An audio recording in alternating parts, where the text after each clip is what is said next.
Hi guys, Miss Geyer here. Hope everyone's doing well. You guys are, I don't know, keeping busy and not feeling too stressed out about this school stuff. I'm here to help you. So today we're just going to be talking about turning a fraction into a decimal. I know we've done that before, but we're trying to move into percentages and figuring out percents. And this will be a refresher lesson to get us ready for that. So if you could write at the top of your ISN on page 48, objective, I can turn a fraction into a decimal. And feel free to pause this video at any time that you need to accomplish a task or finish writing something down that I've asked you to do. But yeah, page 48, I can turn a fraction into a decimal. And at the bottom of this lesson, there's a picture of the table of contents. If yours isn't quite caught up, you can use that to catch your table of contents up. And in that picture, I didn't write this lesson yet, but I can show you right now. So on page 48, you would just go ahead and write fractions to decimals on page 48, right there. And so back to the lesson page again, page 48. We're gonna have 4 problems that we're gonna work out today. They're already worked out on this page, but I'm gonna go ahead and write them with marker on a bigger paper so that it's easier for you guys to see and follow along. But you can write it in pen or pencil on your notes page, and it'll just be a reference page for how to do some of these problems when you go through Khan Academy and things like that.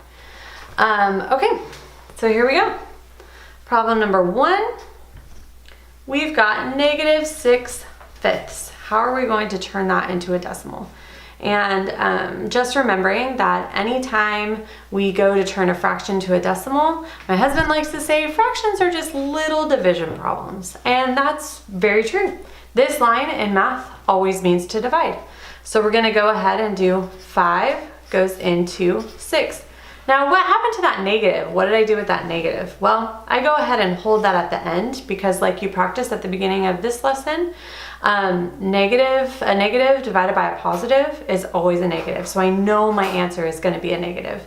And I put the 6 in the house because remember, like we say, top dog in the house.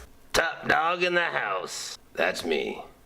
That's right. So the top dog, or the number on the top, goes in the house. So 5 goes into 6 one time. 1 times 5 is 5. Subtract, that gets 1. Then we need to add a decimal and a 0. So we're gonna go ahead and add that decimal 0, and then we're gonna bring that decimal up into the answer. And remember that when we're dividing, we have to be really precise about where we put everything. So 5 goes into 6 one time. That 1 needs to go right on top of that 6. 5 under the 6, we subtract, and that we get 1. We put that decimal, we raise that decimal up. Then we bring that 0 down. 5 goes into 10 2 times. 2 times 5 is 10. Subtract that. When you get nothing or a remainder of nothing, that's when you know you are done with the problem. So you keep going until you get a remainder of nothing or until it's obvious that it's going to be repeating. So our answer now is 1.2, but those of you who are really paying attention probably already caught it. We can't forget that negative. We're gonna have an answer of -1.2. Okay, so our next problem, we're going to look at a mixed number, but it's gonna be a negative mixed number. So -7 3/8. Now, there's a few different ways to go about tackling this problem, but I'm gonna go ahead and show you this way. We could do times plus and turn this into an improper fraction and then divide there. Oh my heavens, my hand was like totally getting in Logan's way. Guys, I totally forgot to tell you about Logan. I mean, I'm sure you already observed him, but yeah, we're just like chilling today together. You know, the whole like quarantine thing and shelter in place, and you gotta stay with the people you live with, and you know, Logan lives with us, so it's cool that he's here with the lesson. Right, Log? Okay, he's chill. All right, so sorry for this part, my hands on your face. I mean, you could move, but like whatever. Okay, so here we go, -7 and 3/8. So what we're gonna do, instead of doing times plus and turning this into an improper fraction, because that'll give us bigger numbers to work with, we could do it that way, but I'm gonna go ahead and, just like I held that negative off to the end here, I'm gonna hold that -7 off to the end. I'm gonna say, hey, -7, you just chill for a second. I'm gonna work with this 3/8. I'm gonna do top dog in the house. Top dog in the house. That's me. So I'm gonna go ahead and do, this is the same thing as 8 goes into 3. Sorry, Logan, I mean, you are kind of in my way, but it's cool. So 8 goes into 3 0 times, right? And then we put our decimal, we add our 0, and we need to not forget to bring that decimal up. 8 goes into 30 3 times. 3 times 8 is 24. And then we subtract there and we get 6. So now we need to add another 0 and bring that down. So here we go. We're kind of running out of room on the side of our paper, so I might go on to the other paper, but that's okay. So we've got 8 goes into 60 7 times. 7 times 8 is 56. We subtract, that's 4. So this is gonna kind of keep going on. So we've got another 0 we've got to bring down. So 8 goes into 40 5 times. 5 times 8 is 40. Now, remember that remainder of nothing that we talked about? Remainder of nothing.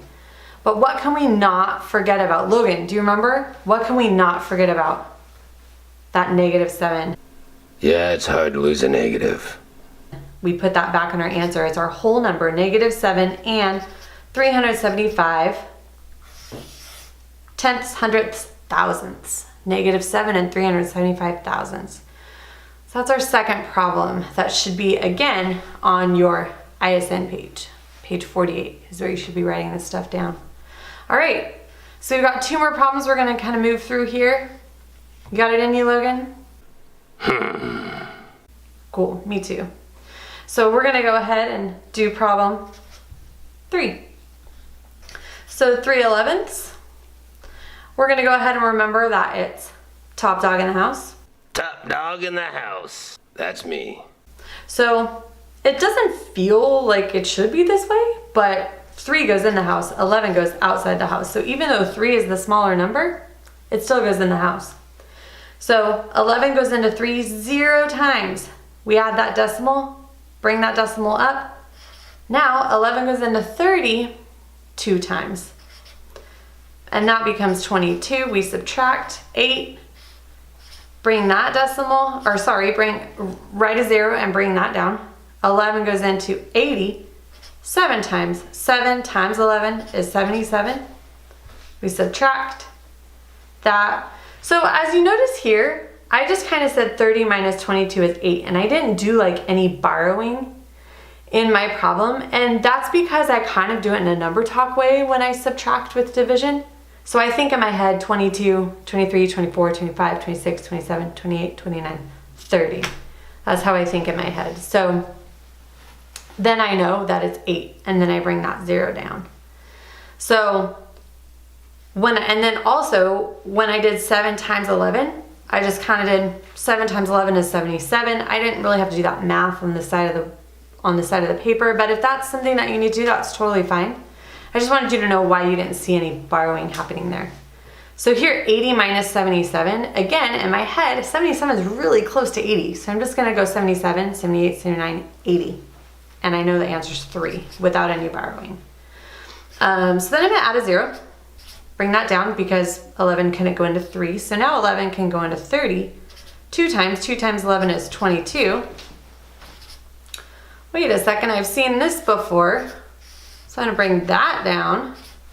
So 11 goes into 80, 7 times. This seems like it's repeating. I think Logan knew that already though.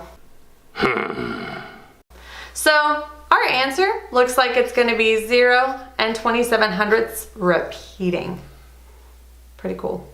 Okay, number 4, last problem.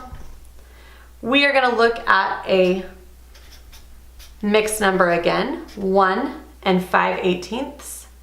So again, I'm gonna have that 1 just chill to the end, but I'm not gonna forget about him, okay? Because we don't forget about our friends. No, sometimes they can just chill for a second. We'll get back to them, right? So here we go. 18 goes into 5. 0 times. Decimal 0. What do I need to do with that decimal? Yes, bring it up. So then we've got 18 goes into 50. Well, if I think of 18 as being close to 20, I know 2 20s fit into 50. So I'm gonna try 2 and see what happens. When I multiply, I know you guys have probably seen me do it in class. I'll just kind of do it off to the side instead of setting it up on my paper. So I'm gonna kind of slowly show you how I do that. So I go 2 times 8, and I know that's 16, and I raise my number above the next digit in that number. And then I go 2 times 1 is 2 plus 1 is 3.